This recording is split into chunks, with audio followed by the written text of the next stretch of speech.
Most golfers overlook the importance of the lead shoulder in the golf swing, but it can be an absolute game changer when it comes to striking your irons better. We're going to explore that in detail today, and I've got two incredible drills coming up at the end of the video which I'd love you to try, which are really going to get you to feel what the right movement is, and then you're going to transfer that through to your irons. So why is the lead shoulder so important? Well, when we specifically look at ball striking, effectively you swing the club around your body on a big circle. And what your lead shoulder does basically dictates whether that circle is too far behind the ball, too far in front of the ball, too high away from the ground, or maybe even too low underneath the ground. And if you don't get the right blend of those, that's when you're going to hit your fats, your thins, your tops, or just generally be inconsistent. So if we get the lead shoulder moving correctly, I'm going to teach that in this video, you will start to strike it better. So we're going to do this in two sections. We're going to go backswing first, then downswing, and then say we've got those two drills coming up. So the first thing we need to do is understand from this viewpoint, what does that lead shoulder do in the backswing? Now there's a big tendency here for golfers to move this lead shoulder too level. Take a golf club from posture and just pop it across your shoulders. Okay, now the grip of that club is kind of referencing, I should say, the kind of tip of my lead shoulder. Now here's a visual, bear with me. I want you to imagine that you are stood in a swimming pool and the water is right the way up to, let's say, your sternum. So you can see probably the bottom of my kind of zip here. And as you stand in this posture in the swimming pool, like I'm sure you would all do, tip of your lead shoulder would be above the water. In the backswing, what I would love you to do is dip that lead shoulder into the swimming pool. Now what that's effectively doing is it's putting an angle through your shoulders. One of the biggest differences we see with amateurs versus pros is that as handicaps tend to go up, shoulders tend to get flatter. So it wouldn't be uncommon to see someone who really struggles with strike have the shoulders turning too level in the backswing. And what we can see from that little visual would be that lead shoulder might not stay, dry, but it certainly wouldn't be sort of dipping into the swimming pool. So the first little exercise, and you can do this in front of a mirror or do it with a golf club like I'm doing if you haven't got a mirror. Lead shoulder, feel like the tip of it, you've almost got that little bone on the corner there. Visualize that water up to your sternum and then pivot and dip that lead shoulder into the swimming pool. What that's going to do is it's going to mean you've created the right pivot. Pivot is key because we can't really start working on the downswing until we've got the backswing in order, right? We're not going to get the right downswing movement if the backswing movement was poor. So that little simple exercise is going to get your lead shoulder moving down and behind the golf ball. That's really, really key. Now we can start to look at what it does in the downswing. This is the game changer. This is where so many golfers go wrong. What they would often do is they might get that lead shoulder dipping into that swimming pool. What they would do in transition is very quickly pull the shoulder out of the water. When that happens, your weight very often goes onto your back foot.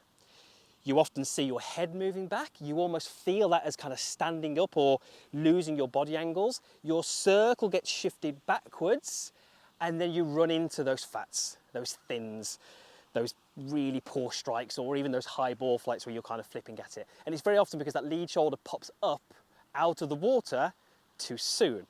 What great players do is they would go under the water and then in transition, as they're shifting their pressure and their weight, they're keeping that shoulder underneath the level of water, underneath that swimming pool, if you like, before, through impact, they pull it out. And they pull it out aggressively.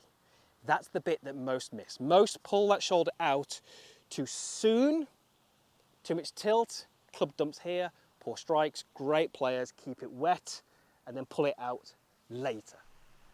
How are you going to feel that? Well, we've obviously got that visual. This is how you're going to feel it. This is my bag towel.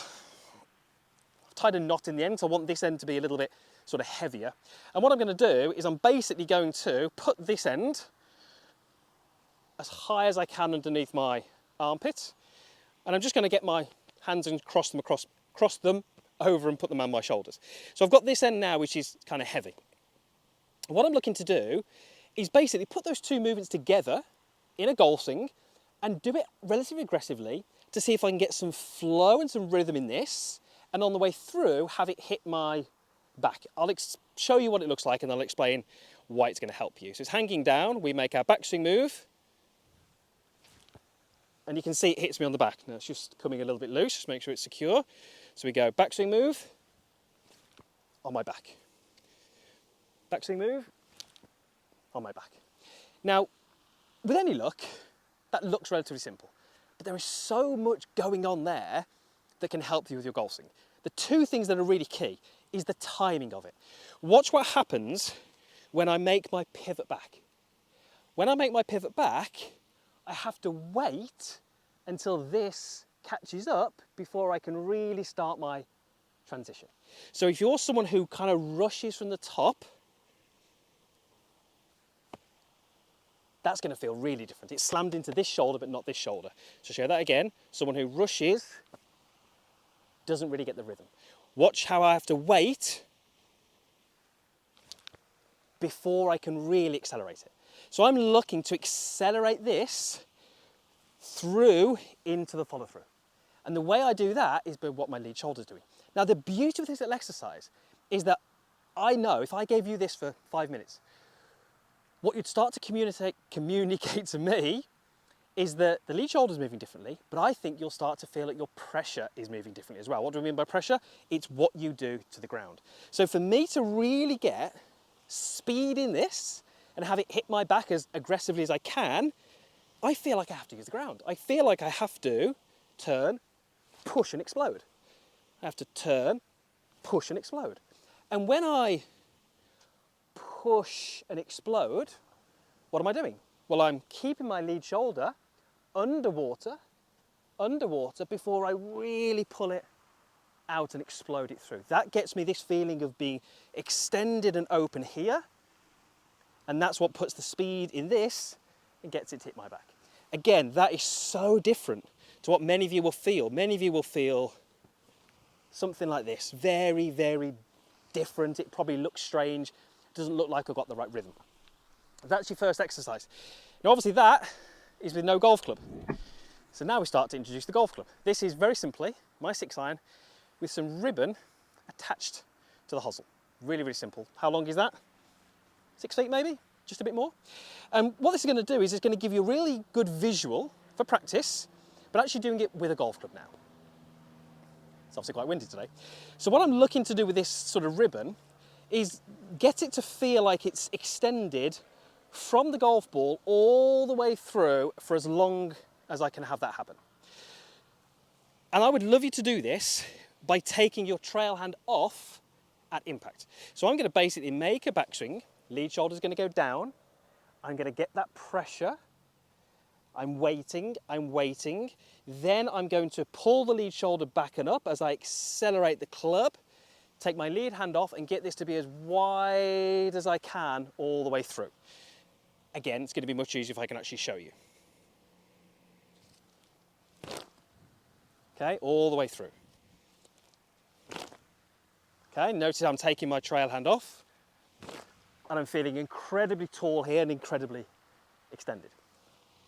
If I do that and the lead shoulder doesn't move correctly, it just feels so different. Just feels awkward. It feels as if the energy in my golf swing is being used early. It feels like I'm wasting it before I need to. And if I do that, I'm never going to get that right impact. I'm never going to be able to get the low point target side of the ball because of how this lead shoulder is moving. So the beauty with this little exercise is that you can do 5, 10, 15 swings without stopping. And that's a great way to do it. So I would continue doing this and just keep going back and through.